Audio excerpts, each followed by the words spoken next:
This is Win News, bringing you the best news stories from our region and the state. Tonight, Theodore evacuated as entire town goes underwater. Bundaberg residents take shelter in flood evacuation centres. And major water crisis for Dalby residents, just 2 days supply left. Good evening, I'm Samantha Heathwood. The central Queensland town of Theodore has been completely evacuated, with residents being flown to mining camps in Mowra.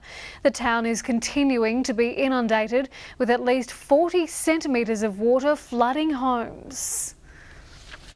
Once the main street of Theodore, now a flooded mess. The whole town has been evacuated. All that remains are animals, SES and police.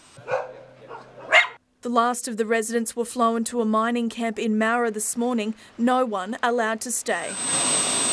All the water from Toowoomba will be flowing into here, so it's one reason why the evacuation happened. Also, the town at the moment has no water. We expect the water to rise at least another 70 to 80 centimetres as best case scenario. So as you can see, if that's going up another 70, 80 centimetres, these houses will be underwater. As you can see, the water here is already extremely high, but it's only going to get worse. It's predicted that standing here tomorrow, I'd be waist deep in water. No one knows when these residents can return to their homes. All they know is that they'll have a massive clean-up on their hands when they do. In Bundaberg, dozens of people have taken shelter in evacuation centres after floodwaters inundated homes around the city. Residents are being urged to avoid any unnecessary travel and stay out of floodwaters. It's the day Bundaberg residents have been dreading. The Burnett River could hold no longer, signalling one of the biggest natural disasters in the town's history. This river is set to peak at somewhere around 7.5 metres. At that level, it will be bigger than the flood in the 1950s. Evacuation centres are taking in people with nowhere else to go. SES volunteers have been working overtime to free boats adrift, and homeowners using all means necessary to save their houses. Despite the rain easing, the flood crisis is far from over. The river is still rising, so I do implore people here in the Bundaberg region, please cooperate with the authorities. This is a dangerous event. If you are asked to leave your property, as hard as that might be, please cooperate. The Burnett Traffic Bridge has stood strong for now, copping the brunt of the raging torrent. But it's the locals in East Bundaberg who have been hit the hardest, with streets swallowed and lives destroyed. At least 18 homes have been inundated. Well, as you can see behind me, it's a dark day for Bundaberg. The rains and the river have risen to such a level that people have lost their homes. Meanwhile, Rockhampton was this afternoon declared a disaster zone by Premier Anna Bligh as residents in low-lying areas were preparing to evacuate.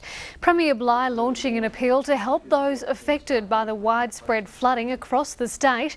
The Queensland Government contributing $1 million to kickstart the fund. And I'm appealing to Queenslanders and Australians to dig deep at this time of year for those who have lost everything over the Christmas period. The Fitzroy River is anticipated to reach 8.5 metres by Saturday. Over 400 residents are expected to be affected by the floodwaters. The flood heights are expected to be significantly higher than they were in 2008 and starting to approach the 1991 levels. Flood mapping can be found on Council's website.